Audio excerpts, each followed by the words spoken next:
Velhice e moda. Até não muito tempo atrás, existia uma maneira pré-fabricada de ser velho, tal como havia uma maneira pré-fabricada de ser jovem. Hoje em dia, nenhuma das duas funções funciona mais. Houve um grande conflito a respeito do que é permissível e uma grande revolução. Será que um homem de 70 anos de idade ainda deve continuar a envolver-se com o aspecto carnal da comédia humana? Ser desavergonhadamente um velho monástico ainda suscetível às excitações humanas? Não é essa condição que outrora era simbolizada pelo cachimbo e pela cadeira de balanço. Talvez ainda seja uma espécie de afronta para muita gente, você não se pautar pelo antigo relógio da vida.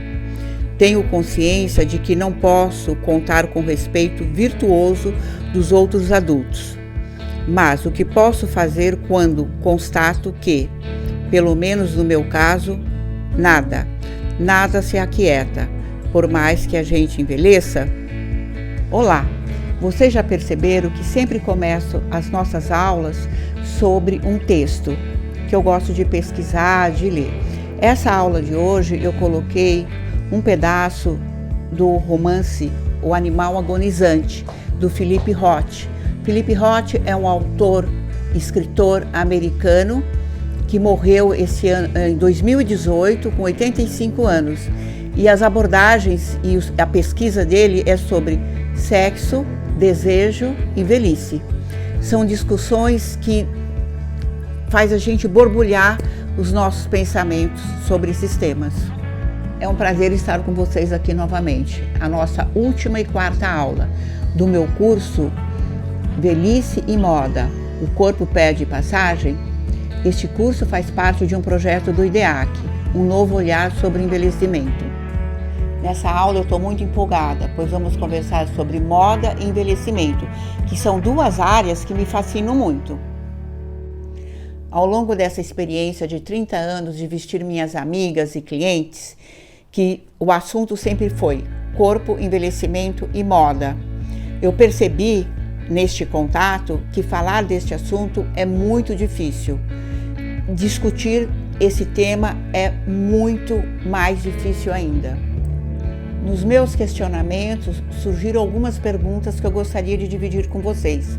Acredito que vocês também tenham questões sobre esse assunto que vamos entrar agora, velhice e moda.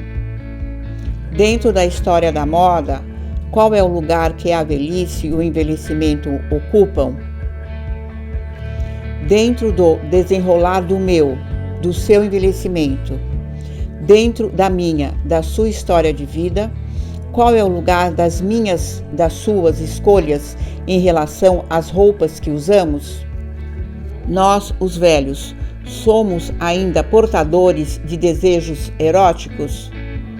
Como as nossas roupas expressam essa presença ou ausência? Os empresários, design, modistas, marqueteiros, balconistas, publicitários, comerciantes, blogueiros, social influencer, etc. Será que eles investem neste setor?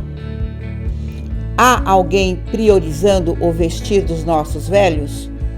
Apesar dessas indagações, acredito que neste momento o velho começa a ganhar uma visibilidade. Um velho com desejos, com sonhos e olhando para si, para suas vestimentas. Sabe o que disse Radwan Nassar no seu romance Lavoura Arcaica, de 1975? Não se deve, contudo, retrair-se no trato do tempo, bastando que sejamos humildes e dóceis diante de sua vontade, abstendo-nos de agir quando ele exigir de nós a contemplação, e só agirmos quando ele exigir de nós a ação, que o tempo sabe ser bom, o tempo é generoso, o tempo é farto, é sempre abundante em suas entranhas. Cada ser humano é uma obra-prima. Uma espécie de agenda oculta na nossa sociedade que determina que os corpos que envelhecem devem ser camuflados. A exibição dos mesmos não é adequada, pois não correspondem aos valores socioculturais pós-modernidade. A manipulação massificadora da mídia, da TV, da imprensa faz com que tenhamos o desejo de conseguir um corpo ideal e perfeito. Há duas questões importantes para refletirmos: o corpo desejado e o corpo real. Ficamos escravizadas por esse corpo que sonhamos, que desejamos, por um corpo perfeito, escultural, e isso é impossível. Normalmente, as pessoas se submetem às várias tecnologias desenvolvidas pela medicina. Por mais que ela faça isso, é impossível conseguir o seu corpo de juventude. Qual é a explicação deste comportamento em busca da juventude eterna? É impossível. A gente envelhece, a gente morre e a finitude existe. A psicologia dá uma explicação que eu acabei de falar, mas eu vou tentar agora ampliar. Quando estamos envelhecendo e está aparecendo nossas rugas, os nossos defeitos, tanto o homem quanto a mulher, ambos estão perto da morte. Então, existe uma negação desse envelhecimento, através de procura do embelezamento e de estéticas oferecida pela medicina. Apenas uma observação. Para mulheres que assumiram como os seus ideais de juventude, fica mais difícil de aceitar o envelhecimento. Vamos dar exemplo das modelos. As grandes modelos, ou as modelos também normais, elas têm dificuldade de aceitar o seu próprio corpo e o seu próprio envelhecimento. Eu me identifico com uma outra corrente de pensamento, que a velhice é única e intransferível. Cada velho ou velha vai escolher as suas roupas conforme foi a sua trajetória de vida, ou seja, na contramão da ditadura da moda. Ao envelhecer, nós vamos nos adaptando ao nosso novo velho corpo, deixando em harmonia o nosso ser e a nossa existência. Esse significado de vestir-se para si está em primeiro lugar dentro de nós, que carregamos as nossas experiências, as nossas vivências, das quais passamos nesse decorrer do viver. Não existe uma moda, um padrão, um vestir-se para velho ou velha. O que existe? Existe um jeito único que conta a história de cada um ao se apresentar no vestir-se. Cada ser humano, em qualquer etapa da vida, é uma obra-prima. Aqui entre nós, eu tive muita dificuldade de aceitar as transformações do meu corpo. E eu sei esse motivo, porque eu estava perdendo a beleza, a alegria, a juventude. O que eu fiz? Me recolhi, fui estudar, fui pesquisar, fui fazer um mestrado, fui ver o que tinha a ver a moda com o meu corpo em processo de envelhecimento.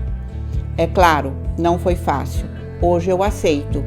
Mas o que eu mais tomo cuidado para continuar a ter a alegria do viver? Faço exercícios físicos, a minha alimentação é importante e a parte espiritual. Sugiro que cada um de vocês reflita sobre as leis da natureza, do corpo e da imagem. Vamos ver uma frase do Fernando Pessoa? Porque eu sou do tamanho do que eu vejo, e não do tamanho da minha altura. A realidade exige adaptações. Segundo pesquisa, o setor da moda é o segundo maior gerador de empregos no Brasil. Cria 1.479 milhões de empregos diretos e 8 milhões de indiretos. Em relação ao faturamento, representa 16,7% dos empregos e 5,7% do faturamento da indústria de transformação e seu segundo maior empregador, atrás de alimentos e bebidas. Também é curioso que 75% da mão de obra empregada pelo setor da moda é feminina. Nós todos, o Brasil e o mundo fomos inseridos numa complicada realidade provocada pelo coronavírus, uma pandemia. Nós, do setor da moda, sofremos grandes consequências, pois já vai para 1 ano e meio que esta pandemia permanece. Claro que haverá mudanças, pois elas já estão acontecendo. As pesquisas relacionadas ao setor da moda, elas indicam 2 caminhos. Quais são esses 2 caminhos? Um é a desglobalização. O outro caminho são os desenvolvimentos de tecidos protecionistas. O que é a desglobalização? Por exemplo, aqui já estamos precisando de máscara há algum tempo. Então, essas máscaras são feitas aqui no Brasil, não vêm de fora. Então, nós estamos investindo dentro do nosso país, feito no Brasil. O que significa os tecidos protecionistas? São tecidos que irão se desenvolver nas grandes indústrias, onde nas tramas desses tecidos terá um produto químico nos protegendo do, entre aspas, do vírus, que não sabemos até quando vai. Isso não é fantástico? Novas estratégias e planos de negócio já surgiram. Precisamos, neste momento tão especial, oferecer empregos com critério. Precisamos mudar o nosso jeito de consumir, refletir mais o que comprar e, através deste consumo, o menos possível. E também pensar em sustentabilidade, sobriedade e rentabilidade. Isso é um jeito novo de viver, é um desafio pensar nisso tudo para que tenhamos uma sociedade mais justa, mais digna e mais amorosa. Um pequeno exemplo de uma necessidade que se criou e que já gerou uma nova demanda por um produto, a cultura das máscaras. Citando novamente Gilles Lepovitzky, o autor do Império do Efêmero. A forma como os humanos se vestem durante toda a história da humanidade está atrelada ao seu comportamento através do tempo. Ou seja, é possível identificar em uma pessoa o seu modo de vida e em qual tempo e espaço está inserida através da forma como se veste. Tecidos nobres. O Brasil possui polos industriais importantes, por exemplo, em Pernambuco, São Paulo, Minas Gerais, no sul do país trabalhando com moda. Há fiações de tecelagem trabalhando com algodão e com malhas. Também existem as fibras sintéticas e artificiais. E há confecções que lidam com os produtos finais para o consumo do varejo. E elas se destacam pela diversidade e pela qualidade. Acho importante que quem se interessa por moda reflitam sobre esses tecidos que eu vou apresentar agora, pois é muito importante, faz parte do nosso país na questão da economia. Linho. O linho é um dos tecidos mais antigos conhecido pelo homem. Aparece em roupas desde 8000 a.C. e mostram as primeiras fibras de linho tingidas de 3600 a.C. Era amplamente empregado e era o tecido mais importante, antes da divulgação do algodão. É um tecido vegetal feito a partir das hastes da planta de linho. O cultivo e o processo de produção da fibra são caros e o preço final do produto também fica elevado. Devido à sua durabilidade e resistência, os fios são até hoje utilizados não só em roupas, mas também nas mais diversas confecções, como em roupas de cama, estofados, panos de cozinhas, cortinas e outros. No Brasil, existem pequenos produtores da semente de linho, a linhaça, cujo óleo entra na preparação das tintas, dos esmaltes e dos vernizes. Seda.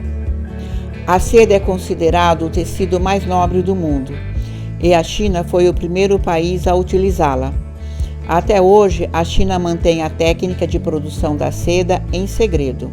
Sua fibra é proveniente da criação da lagarta do bicho da seda. A fibra da seda é tão resistente que absorve a umidade e o suor. Portanto, o tecido se adequa aos climas mais quentes, bem como à meia estação. Algodão. Quando os primeiros europeus desembarcaram no nosso país, já havia índios cultivando a planta e transformando-a em fios e tecidos rudimentares. Hoje, os principais estados que produzem algodão são Mato Grosso, Bahia, Goiás, Minas Gerais, Maranhão e Mato Grosso do Sul, que é o quinto produtor mundial, ficando atrás apenas da China, Índia, Estados Unidos e Paquistão. As roupas feitas de algodão possuem uma excelente capacidade de absorção do suor, oferecendo um ótimo conforto. Se a peça for 100% algodão, você pode reciclar, pois quanto mais puro é o tecido, mais é possível transformá-lo em novas peças. No setor da indústria têxtil, inúmeros tecidos derivam da trama do algodão. Tricoline, popeline, chita, brim, saja, lese, algodão cru, jeans, morim, chenille, chinticotelê, cotton, talagaça e voal. Há uma grande diversidade de combinações de espessuras e dos tipos de fios.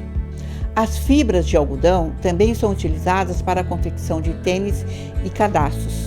A pluma, dependendo do tratamento que recebe, forma produtos especiais como as bolinhas de algodão de usos tão variados, fraldas, absorventes femininos e tecidos hospitalares. Hoje, aliás, é um dos tecidos mais requisitados para a confecção das máscaras necessárias para frear a propagação da Covid-19. Enfim, o linho, a seda e o algodão são elementos de peso no quadro da economia brasileira. Esses tecidos dos quais nos referimos e estudamos até agora, ele vai trazer para nós, velhas e velhos, forma de existir no mundo, com a nossa liberdade, procurando o nosso conforto, o nosso bem-estar. É dessa forma que precisamos cuidar das nossas vestimentas, desse corpo que está envelhecendo. Exercício para casa. Como é de costume, deixo alguns exercícios a serem feitos. Você vai liberar a sua criatividade, o seu humor tem que estar presente, é a sua alegria. Você vai fazer esses exercícios através de colagem, de escrita, de pesquisa. Pode ir no Google, não tem nenhum problema. O mais importante é que a tua história esteja inserida nesses exercícios que eu vou passar agora. De que maneira a sua idade interfere na escolha de suas vestimentas? Na sua história de vida, houve algum momento especial em que você, ao se olhar no espelho, surpreendeu-se com a sua imagem? O envelhecimento teve a ver com isso? Quais os sentimentos que permearam essa experiência? Se não aconteceu com você pessoalmente, você já observou outra pessoa passando por essa experiência? Sugestão de vídeos. Sugiro alguns vídeos para vocês pesquisarem. É claro, cada um ao seu momento, cada um do seu jeito. São vídeos que irão ampliar tudo isso que vimos no nosso curso até o momento. Você faz do jeito que você quiser. E em cima dos vídeos que você assistir, você pode criar um outro jeito, uma outra forma de refletir e pensar a moda na velhice. Sugestão de livros. Vocês podem perceber que durante os nossos encontros das 4 aulas, sugeri alguns textos de livros. Isso me facilitou muito para a confecção, para abordar esse texto, essas aulas. Então, o que eu sugiro? Ler é muito importante. Ele nos enriquece, dá amplitude de viver com mais sabedoria. Vamos lá? O Espelho, conto de Machado de Assis, publicado pela primeira vez em 1882. O Espelho, conto de Guimarães Rosa, dentro de Primeiras Histórias. O Outro, conto do escritor argentino Jorge Luis Borges. Bem, chegou a hora da nossa despedida. Quero agradecer a todos vocês que procuraram esse curso e que procuram esse curso. Foi um momento muito difícil para mim, porque foi a primeira vez que gravo cursos online, mas foi um grande desafio no meu envelhecimento, pois com 70 anos eu me dei a oportunidade de aprender, de sofrer, de decorar, de falar, de pensar e passar tudo isso para vocês. Quero deixar aqui o meu abraço, o meu carinho, senão eu choro. Eu tive a oportunidade de falar de um tema que eu amo: envelhecimento, moda e corpo. Saio daqui muito feliz e um grande abraço para vocês. Até a próxima!